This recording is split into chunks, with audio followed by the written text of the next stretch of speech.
Parshas Miketz and the story of Yosef always fall out around Chanukah. And this is not coincidental. The commentators discuss Yosef's connection to Chanukah at great length. Now, an obvious connection between Yosef and the Greeks is their association with beauty. Yosef is the only male in the Torah who's referred to as beautiful, and the Greeks originate from Yosef, whose name literally means beauty. In a similar vein, the Gemara states that despite the general prohibition of translating the Torah into other languages, it's permissible to translate the Torah into Greek due to the beauty of the language. So what's the meaning behind this connection between Yosef and the Greeks?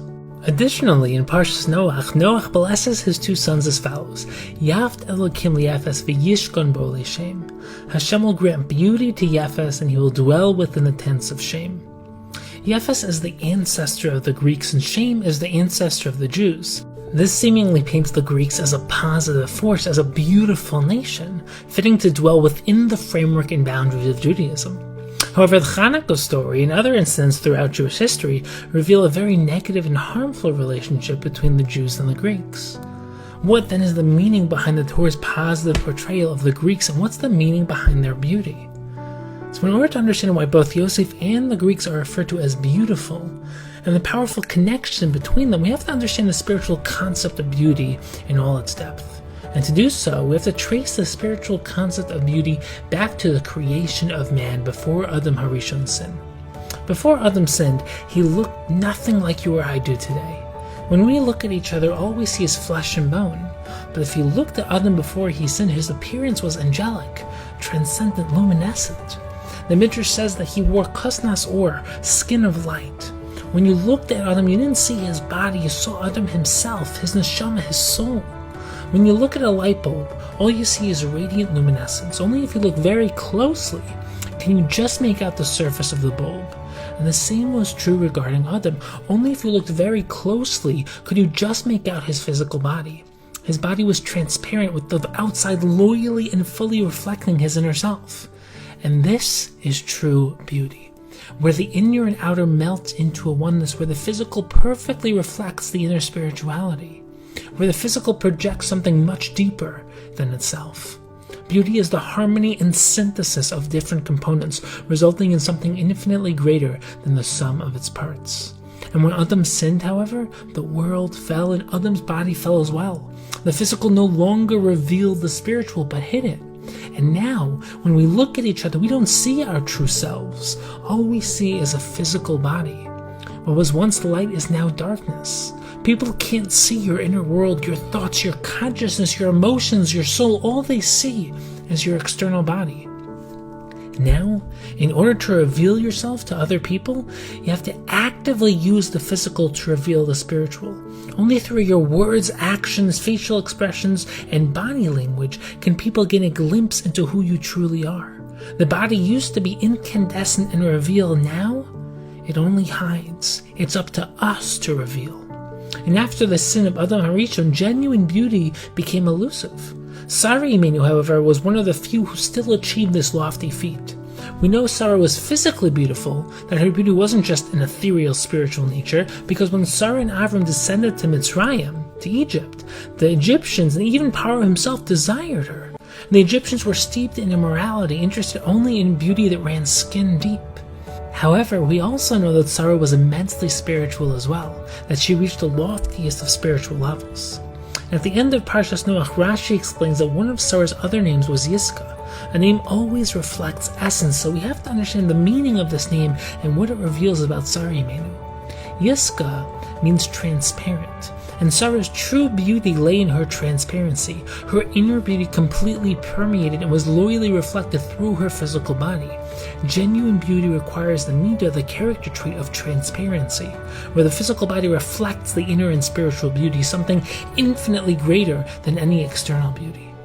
True beauty is oneness, where the physical and spiritual melt into a oneness, where the physical doesn't hide the inner self but reveals it. And one of the most misunderstood ideas in Judaism is the concept of tznius, modesty, especially in regards to women. Many think that tznius means to hide, that the ideal is not to be seen. However, there's an infinitely deeper approach to modesty. In this age, beauty has been corrupted. The term beauty generally refers to outer beauty, a surface beauty that distracts from and hides the inner self. Physical beauty, though, is neither good nor bad. It's merely a vessel that has the potential to be used for good or bad. While the physical exterior is important, our true self is our neshama, our mind and consciousness. Our inner world, thoughts, ideas, choices, beliefs, midos, and emotions are the deepest and most genuine parts of ourself. True beauty is when the physical serves as a vessel that expresses one's true self, their inner essence, out into the world. And the focus has to always be on the inner beauty as the ikar, as the essence. The purpose of tznius, of modesty, is not to hide you, but to reveal you, the true you. Modesty shifts the focus from the external trappings to the actual self, the neshama, which lies beneath the surface and illuminates the physical vessel. True beauty requires a beautiful root and core, and the physical has to be used to project that inner beauty outwards. And this was the Chanukah battle. The conception of beauty was a fundamental point of contention in the battle between the Jewish people and the Greeks. The Greeks did not believe in using the physical to reflect anything higher. They viewed physical beauty as an end unto itself, and their focus was solely on the external. To them, beauty was physical perfection, detached from anything deeper, from anything spiritual. The Greeks introduced the Olympic Games, competition that idolizes the physical body. For the Greeks, true godliness was physical and intellectual perfection, albeit completely detached from each other. The physical and intellectual were completely independent. Mind and soul did not permeate the physical, but remained distinct and separate.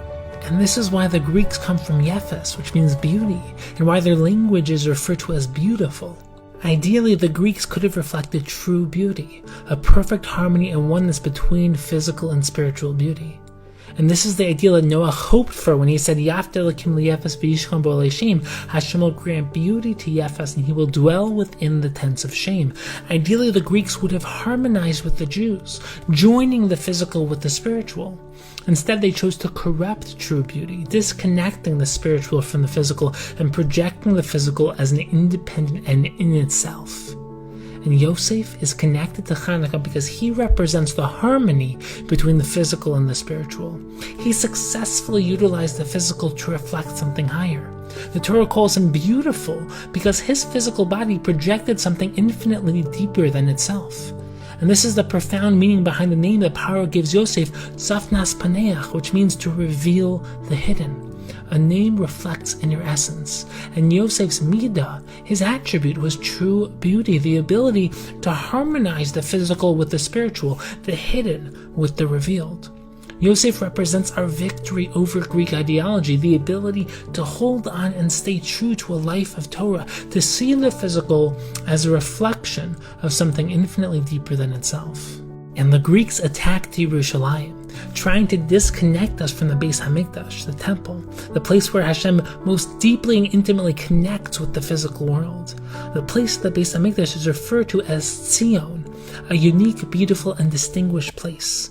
The Pasuk in Tehillim refers to Tzion as the place of ultimate beauty. Mitzion mechlal yofi, from Tzion comes the embodiment of beauty. The Gemara explains that all of the world's beauty was given to Tzion, and it gave a tenth of its portion, Meiser, to the rest of the world. The spiritual concept of beauty is identified with Tzion.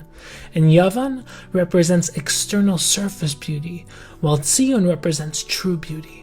Yavan is comprised of the letters Yud, Vav, Nun, while Tzion is comprised of those same three letters along with a tzadi in front, the same root and shoresh of the word tzadik. Yosef is referred to as Yosef HaTzadik because he places the tzadi in front of Yavan, turning surface beauty into Tzion, true beauty. Yosef represents the ability to shine inner higher beauty through a physical medium. So it's no coincidence that the gematria, the numerical value of Tzion, is 156, the same gematria as Yosef. And this is the hidden light of Chanukah, the light that illuminates the truth, helping us see that which lies beneath the surface. Beauty is much deeper than a description of how a person looks. It's a way of life. A beautiful life is a life of oneness, where we synthesize all the aspects of who we are, where our thoughts, words, and actions all reflect a higher purpose, a higher source, a higher reality. This is the beauty of Yosef, and this is the light of Chanukah.